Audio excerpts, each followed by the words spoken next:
Kristyn Burtt coming to you today from Elysian Park in Los Angeles, California. Today we are at the Together Car Club Show, and I gotta tell you, it's a lowrider show. So we're talking low suspension, a little bit of hopping, and a whole lot of fun. Check it out.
We went straight to the top and got the president, Marty Lopez, Together Car Club. Thank you so much for having us out here today. Thank you for coming out. All right. Well, we're standing in front of your 49 Chevy Deluxe. I got that right this time, right? Yeah, you sure did. All right. Tell us a little bit about it. Tell us about all the work that you've done and some of the modifications. Well, this is a 1949 Chevrolet, like you said. It was picked up in St. Louis, Missouri. It was picked up in 1989. The story was my friend saw it. He was a truck driver. And he said, gave me a call. He goes, "Hey, Marty, I found a convertible 4950. He didn't know what it was because the car was so completely no front end, no engine, no windows, no interior. Practically, there was a raccoon that was living in the back of it, in the trunk. We ended up putting it on the trailer. I rented a U-Haul, brought it back to California.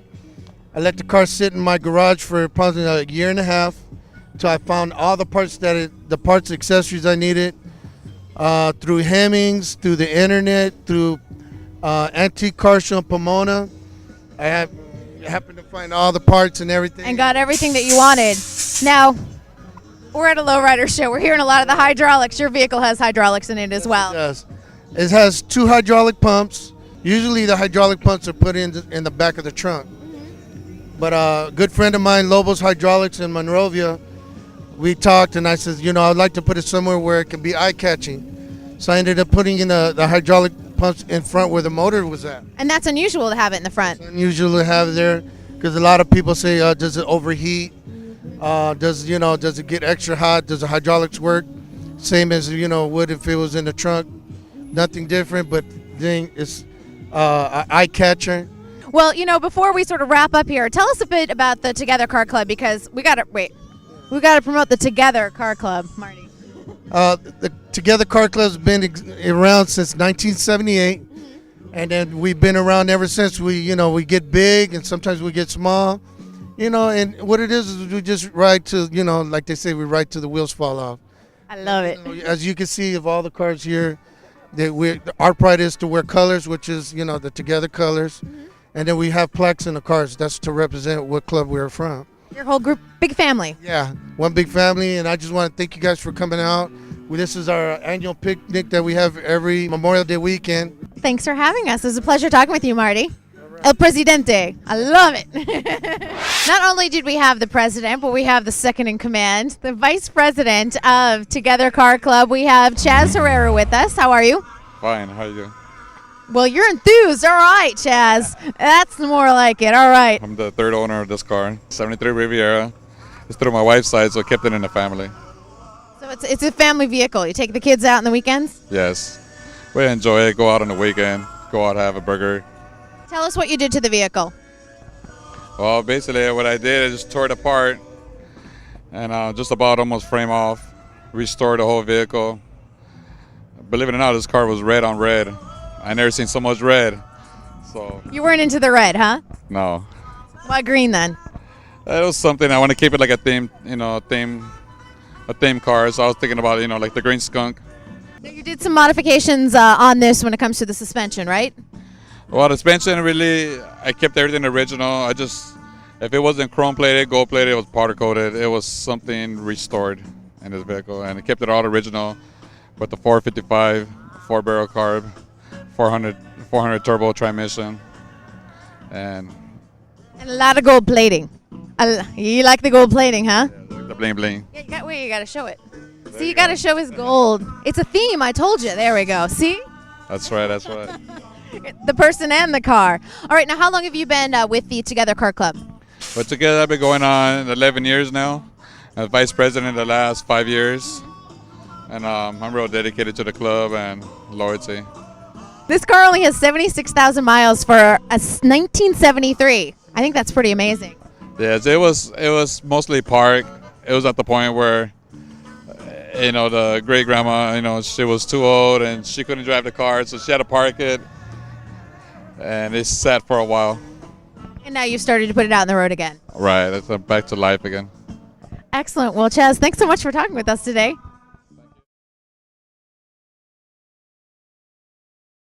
With me now is Paul Rowe, and we're standing in front of his 46 Chevy Fleetmaster, but we actually have another car behind us. We'll talk about that in a minute.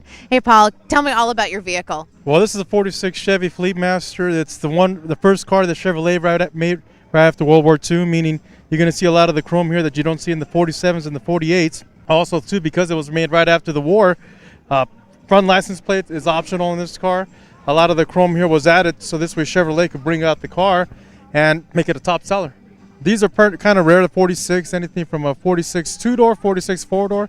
They're very rare because not too many people were able to afford them back then right after the war. So, but this car's been with me for about 12 years already.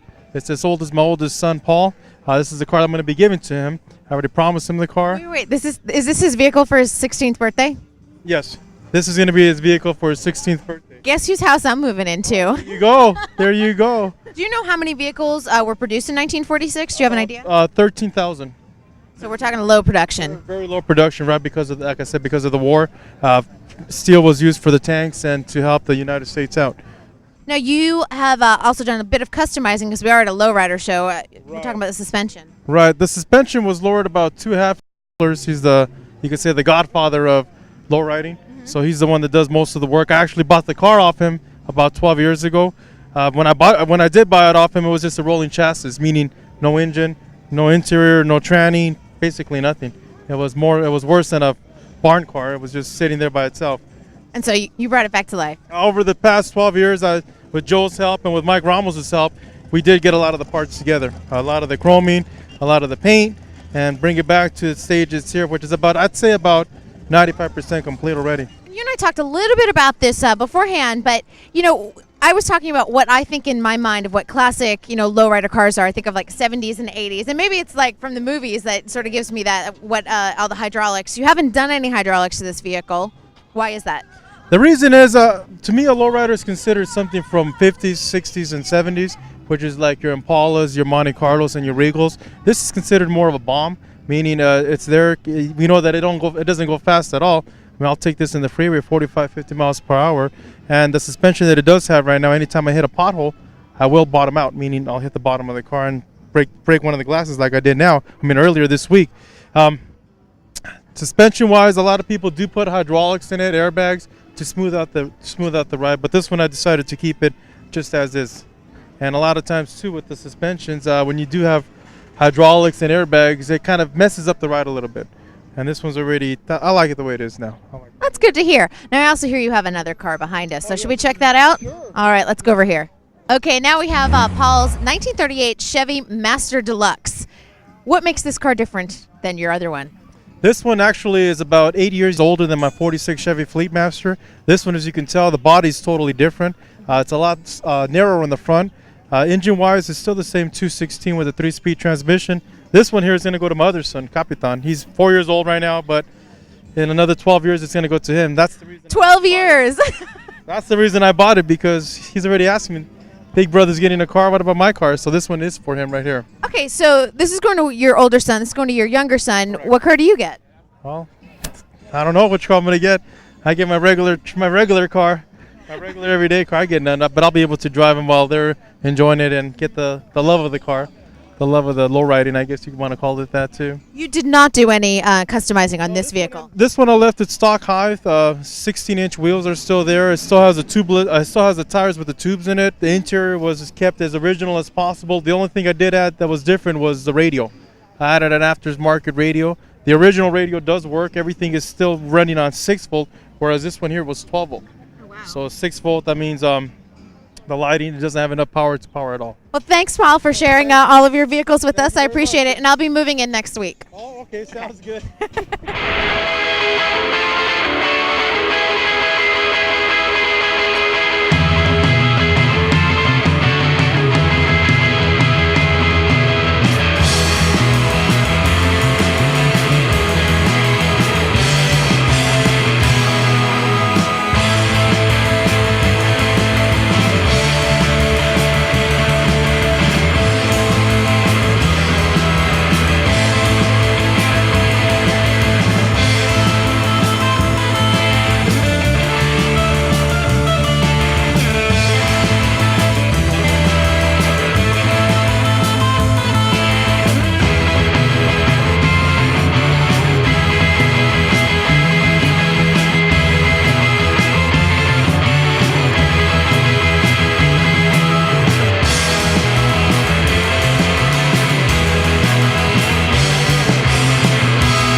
Hey, we're here in beautiful sunny California with not today exactly, with John Gonzalez from Good Times Car Club, and we're going to be talking all about his 1954. Now I have to sort of clarify this, GMC / Chevy. Now he calls it a Chevy now, so Tell me all about that sort of classification there. Well, it's originally a GMC converted into a Chevy. It's got all Chevy parts. It's a Chevy from the front end, and then a GMC to the back. Right. Okay. Yeah. Now, why did you do that?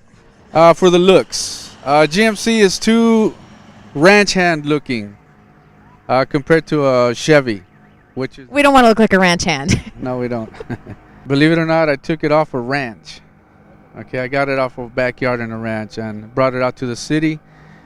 Chromed everything out, painted it, and put airbag suspensions on it.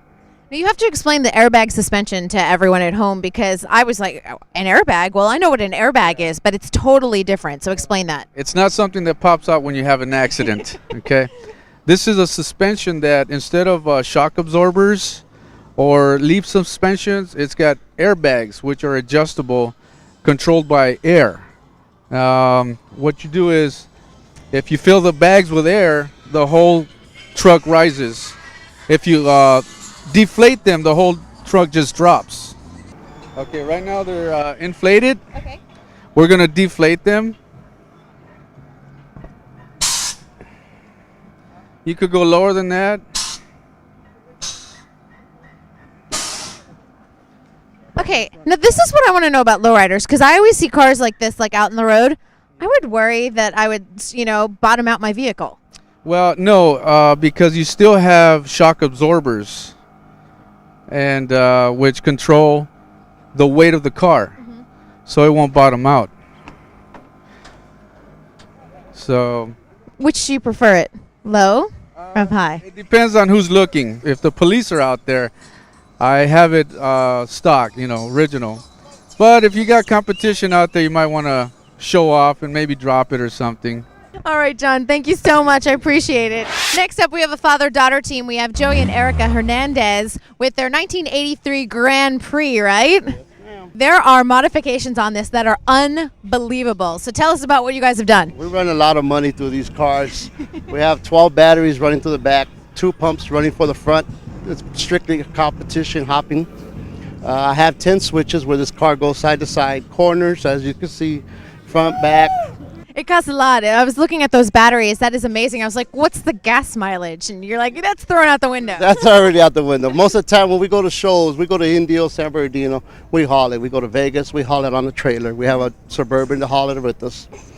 We always go as a team. Whenever I wake up in the morning, she's up before me. Let's go, Dad. We're ready to roll. Can you drive yet? Yes, I could. I've already driven it. Came out on TV, driving it and everything. Nice. Now, do you do the competitions, or is Dad? I can hit it as much as he could. She hits them too. She's, I taught her. She will grow up and, continue. I'm from Techniques Car Club. Of course.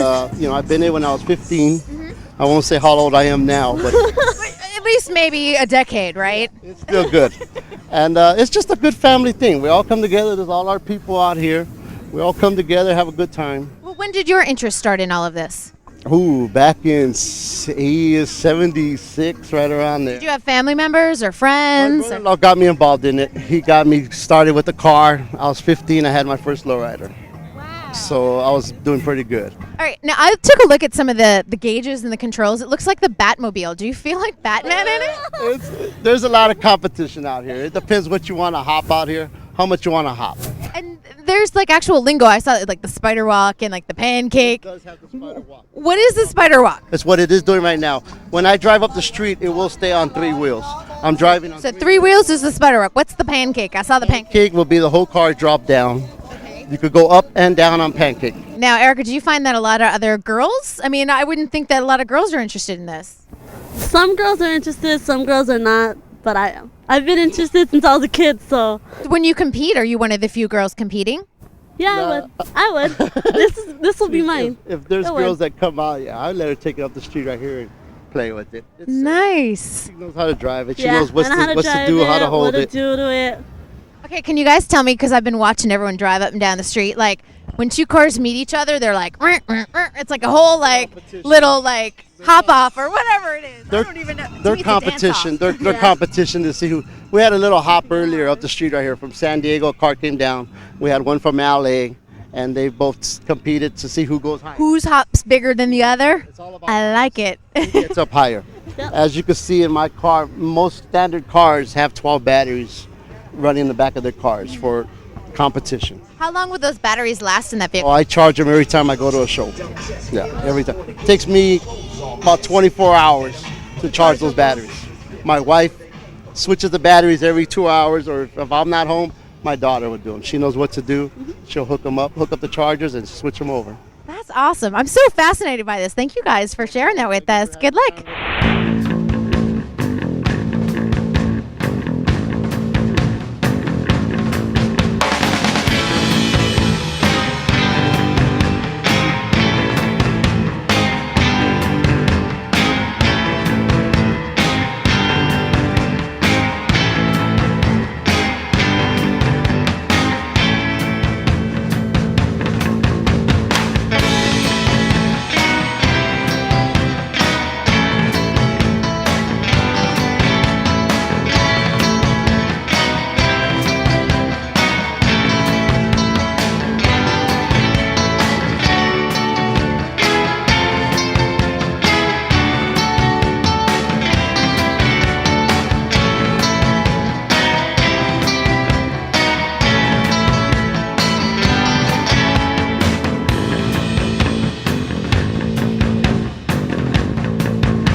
All right, Lance, we wish you were here because this was so much fun. From Elysian Park in Los Angeles, California, I'm Kristyn Burtt. We'll see you next time.